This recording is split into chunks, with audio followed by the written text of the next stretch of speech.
Congress party చెప్పే కల్లబొల్లి మాటలను ప్రజలు నమ్మే పరిస్థితుల్లో లేరని మున్సిపల్ ఎన్నికల్లో బీజేపీదే విజయమన్న ఎంపీ. దుబ్బాక పట్టణంలోని ధర్మాజిపేట వార్డులో మీడియా సమావేశాన్ని ఏర్పాటు చేశారు. ఈ సందర్భంగా ఎంపీ రఘునందన్ రావు మాట్లాడుతూ టీయూఎఫ్ఐడిసి నిధుల ద్వారా ప్రతి వార్డులో 50 లక్షల విలువైన సీసీ రోడ్లు, డ్రైనేజీలకు కాంగ్రెస్ ప్రభుత్వం 2 ఏళ్ల తర్వాత పనులను ప్రారంభించిందన్నారు. గత ప్రభుత్వం టీయూఎఫ్ఐడిసి నిధులు మంజూరు చేస్తే ఆ నిధులను కాంగ్రెస్ ప్రభుత్వం రద్దు చేసి తిరిగి కేటాయించి మున్సిపల్ ఎన్నికల వేళ ఇన్ఛార్జ్ మంత్రి తిరిగి ప్రారంభిస్తే కాంగ్రెస్ గెలుస్తుందనుకోవడం భ్రమ అన్నారు. తాను ఎమ్మెల్యేగా ఉన్నప్పుడు ప్రధానమంత్రి గ్రామీణ సడక్ యోజన పథకం కింద 765 డీసీ ధర్మారం నుండి బల్వంతాపూర్ వరకు డబుల్ రోడ్డు నిర్మాణం పూర్తయిందని, ఆగిన బ్రిడ్జ్ పనులను మంత్రితో కలిసి కొబ్బరికాయలు కొట్టి ప్రారంభించామన్నారు. ఎన్నికలు వస్తున్న వేళ కాంగ్రెస్ ప్రభుత్వం ఇన్ఛార్జ్ మంత్రులతో మున్సిపాలిటీలలో శంకుస్థాపనలు చేయడం దురదృష్టకరమన్నారు. గ్రామాల అభివృద్ధి కోసం బీజేపీ ఎమ్మెల్యేలు, ఎంపీలు ఎంతో కృషి చేస్తున్నారు. ప్రజలు కాంగ్రెస్ పార్టీని నమ్మే స్థితిలో లేరని, ఎవరు ఎన్ని పనులు చేసినా రానున్న మున్సిపల్ ఎన్నికల్లో బీజేపీ అభ్యర్థులు గెలవడం ఖాయమని ధీమా వ్యక్తం చేశారు.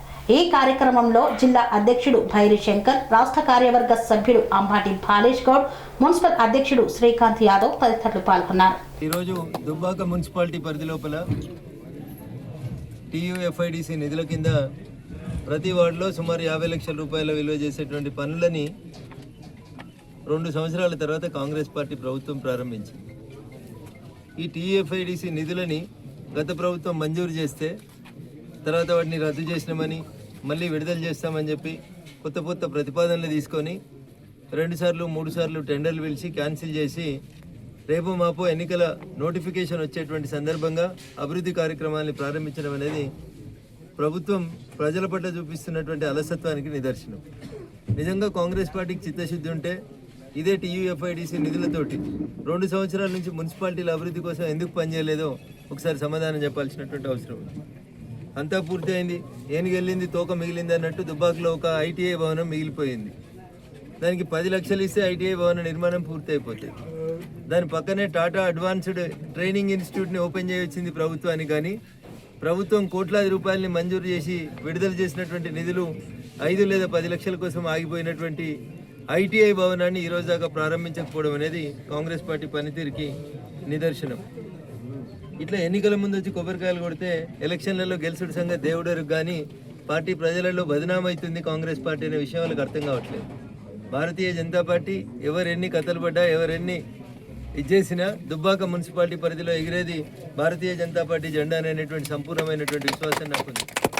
ఎందుకంటే నేను శాసనసభ్యుడిగా ఉన్నప్పుడు కొట్లాడి తీసుకొచ్చినటువంటి ధర్మారం నుంచి ప్రస్తుత నేషనల్ హైవే 765 డీజీ ధర్మారం చౌరస్తా నుంచి దుంపలపల్లి మీదుగా బల్వంతాపూర్ వరకు ప్రధానమంత్రి గ్రామీణ సడక్ యోజన 3 పథకం కింద తీసుకొచ్చినటువంటి రోడ్డు మీద ఒక బ్రిడ్జి పని, లో లెవెల్ కాజ్వే పని మిగిలిపోయిందని విషయాన్ని దృష్టిలో ఉంచుకొని ఎమ్మెల్యే నుంచి ఎంపీగా పదోన్నతి పొందిన తర్వాత ఈరోజు తిరిగి ఆ పిఎంజిఎస్వై రోడ్డు కోసం అని చెప్పి గౌరవ మంత్రి గారితో శంకుస్థాపన చేయించడం జరిగింది. సుమారు 2.5 కోట్ల రూపాయల నిధులతో మిగిలిపోయినటువంటి వర్క్ను కూడా గుర్తుపెట్టుకొని ఈరోజు దుంపలపల్లి మున్సిపాలిటీ పరిధిలో పిఎంజిఎస్వై 3 కింద 2.5 కోట్ల రూపాయలతోటి ఒక బ్రిడ్జ్ పనులను కూడా ఈరోజు భూమి పూజ చేయడం జరిగింది. 4 నెలల టైం బౌండ్ ప్రోగ్రాంగా పెట్టుకొని ఆ బ్రిడ్జిని పూర్తి చేయాలని కూడా కాంట్రాక్టర్కి స్పష్టమైనటువంటి ఆదేశాలు ఇవ్వడం జరిగింది.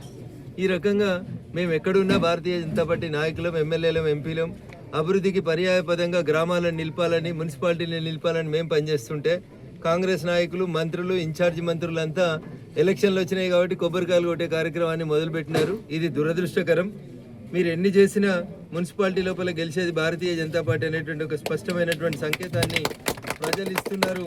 మీరు ఇప్పటికైనా అర్థం చేసుకోండి. మీరు ఇచ్చిన హామీలు, మీరు ఇచ్చినటువంటి మోసపూరిత వాగ్దానాలని ప్రజలు చాలా స్పష్టంగా గుర్తుపెట్టుకున్నారు. కాబట్టి భారతీయ జనతా పార్టీ ఈ ఎన్నికల్లో గెలుస్తారనే లోపల నాకు ఎట్లాంటి సందేహం లేదు. Thank you. స్వామి బోధానంద గోసేవ ఆశ్రమం సైథాపూర్. జ్యోతిష్యం, వాస్తుశాస్త్రం మన పూర్వీకులు మనకిచ్చిన వరం. దుర్గాదేవి, కాలభైరవ ఉపాసనతో వాక్సిద్ధి పొందిన శ్రీ శ్రీ బోధానందగిరి స్వామివారు మీకు ఎలాంటి సమస్యలున్నా వాటిలో ముఖ్యంగా ధన నష్టం, ఆరోగ్య నష్టం, భార్యాభర్తల మధ్య గొడవలు, ప్రేమించుకున్న వారు దూరం అవడం, ఎన్ని సంబంధాలు వచ్చినా పెళ్లి ముడి పడకపోవడం, రోడ్డు ప్రమాదాలు, అప్పుల బాధలు, వ్యవసాయంలో నష్టాలు, పెద్దల మాట పిల్లలు వినకపోవడం, ఆరోగ్య శాంతి, గృహశాంతి, మనశ్శాంతి లేకపోవడం, ఇలాంటి సమస్యలు ఉన్నట్లయితే ఒక్కసారి స్వామీజీని కలవండి. మీ సమస్యలకు తగిన పరిష్కారాన్ని పొందండి. అంతేకాక అన్ని రకాల వ్యాధులకు గోపంచకవ్య మరియు మూలికా వైద్యం చేయబడును. నమ్మకంతో రండి, ఆయురారోగ్యాలతో వర్ధిల్లండి. మా అడ్రస్ స్వామి బోధానంద గోసేవ ఆశ్రమం, సైదాపూర్, వీరభద్రస్వామి గుడి దగ్గర, యాదగిరిగుట్ట. సంప్రదించవలసిన నెంబర్ 9849213754 మరియు 9618034138.